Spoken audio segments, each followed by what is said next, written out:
Right, this is a little demonstration on how to do the crazy star quilt. You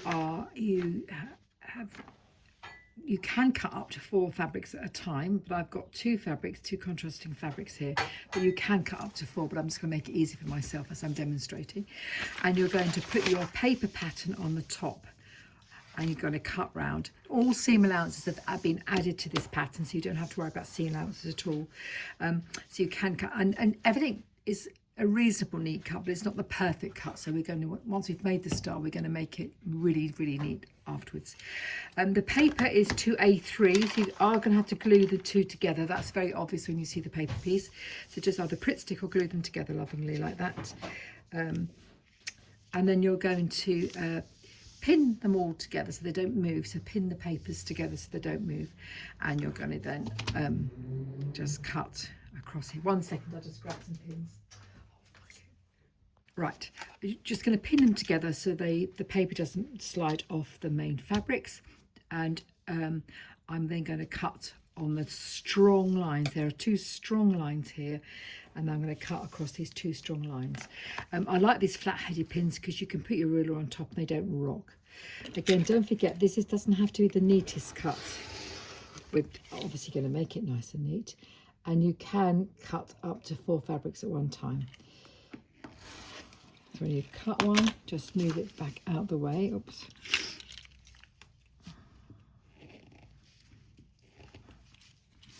The next cut is going to be, don't move them too far out the way because you've got to recognise the shape.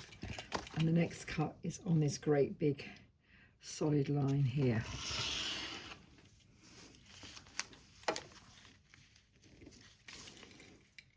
I always get mean about putting a new blade in. I wait till it's really desperate. I might regret that. Anyway, so keep the shapes together. Now what I have done is I've numbered them all, but I've got numbers 1, 2 and 3 in circles, 1, 2 and 3 in stars, and 1, 2 and 3 in squares. And that will help you decide which section you're going to do. So what you need to do is cut this one here next. Again, as I said, not to be worried about too much accuracy because they are going to be cut down to size once you've made it. A little nick in there. Not to worry too much, but you're going to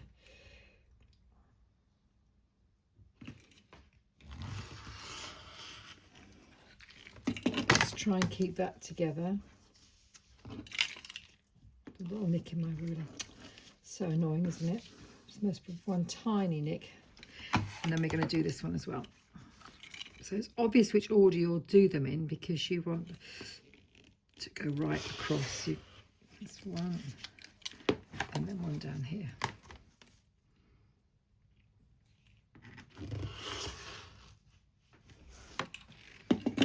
Just going to put a pin in that one just for a second.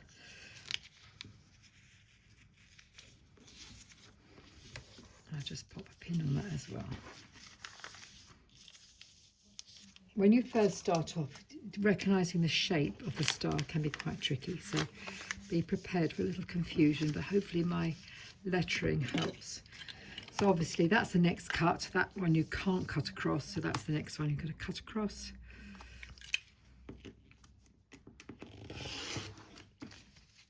And then that last one there.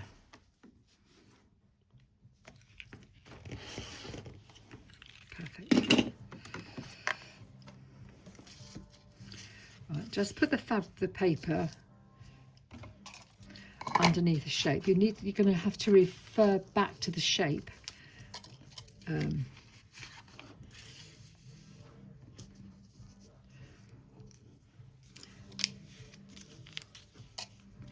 put the piece of paper underneath.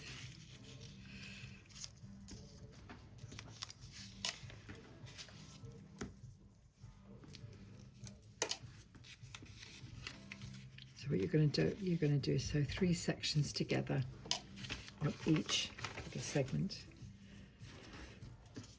Goes underneath.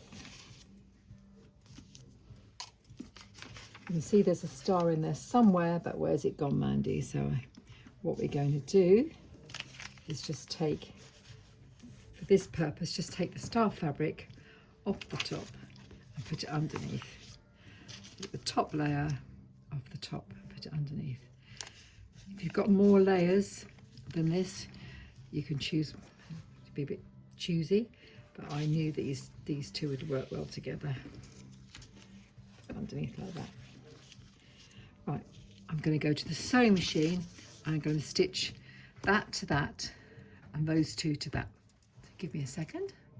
Right, now I've just sewn these together. I'm trying to keep a straight edge along here, but there's no rules with this. It's quite sloppy, and they'll all be trimmed to the right size at the end. So don't worry about being exact. Try and stick to 1/4 inch seam allowance, but you will sometimes get little ears like this one here. So just trim them off. Rather than opening out your seams, I find it easier just to press your seams to one side. So I'm just going to press my seams to one side. This isn't accurate precision patchwork, this is just a quick fix. So that's that section across the top. Now I'm going to do the middle section, which actually needs these two put together, these sewn together. So I'm going to sew these together here, but of course I'm going to do that with a little slight 1/4 inch overlap, which will make that come together beautifully. But if you don't do that, we can just trim. You can trim as you go, but that makes your life a little bit easier. I'll show you. So you can see with this piece, it can fit nicely there. There's a strange angle down this end that'll be trimmed off. So there'll be lots of trimming to make the shape, but that's how it goes. So this is a good point to show you that I've just joined this piece to there, and there's discrepancy along here, but you're just going to trim that. You're going to get a couple of those within the block. That doesn't matter.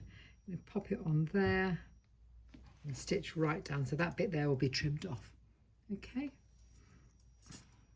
now you have your 3 bits made, the top, the middling and the outside one.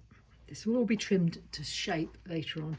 The only seam you have to join is that one there, look. Everything else, as long as that's joining, you're fine. Let me just put the 3 together. I'll do that next, and then we can trim to a nice square in a minute. Perfect. Right, there you are, one block done. So you can see it's wonky and wonky, but don't trim that down until you've made all your blocks, and then you measure what your smallest one is. They'll all be slightly different, could be slightly different, and then you're going to square that up to a nice size. So don't cut them yet until you've done your other ones, so just in case you've got a very, very small one. But they're actually very fast and easy and free thinking. So perfect. On to the next.